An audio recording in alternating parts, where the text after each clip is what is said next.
আপনারা দেখছেন মুর্শিদাবাদ মিডিয়া সত্য খবর, এখন আপনার নাগালে।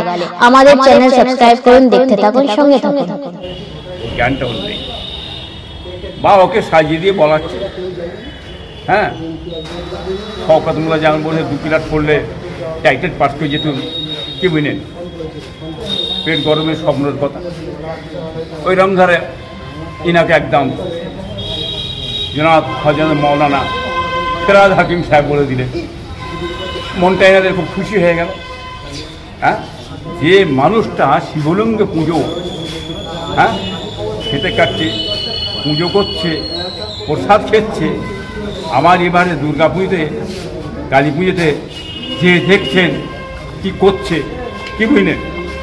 হ্যাঁ, অতএব এরা তো বলবি, এদের হয়তো এরাই হয়তো এদের মৌলানা। আর এই টাইপেরই মৌলানা জোগাড় করি, ইমাম জোগাড় করে, হ্যাঁ, দলদাস হয়ে কথাবার্তা যাতে বলে, কি বুঝলেন, কত নিন না। যেমন ভাতা খা ইমাম, ভাতা খা ইমাম, কি বুঝলেন। এদের ঘরে কথা বলতে গেলে সরকারের হয়ে কথা বলতে হবে, নেতাদের হয়ে কথা বলতে হবে। যদি কথাবার্তা না বলি তাহলে তো আমার মাইনে বন্ধ হয়ে, 100 টাকার ইমাম ভাতা খাওয়া বন্ধ হয়ে যাবে।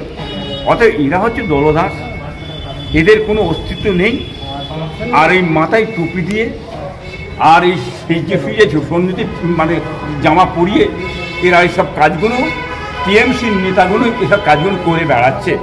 অতএব বাংলার মানুষ এদের চিনে দিয়েছে, কি বুঝলেন। আগামী ইলেকশনে এদের কি জবাব দিতে হয় বাংলার মানুষ, আপনি একটু সহ্য করে দেখেন, ধৈর্য ধরেন না। তো প্রোগ্রাম থেকে দেখলাম ইমাম সাহেবরা বক্তব্য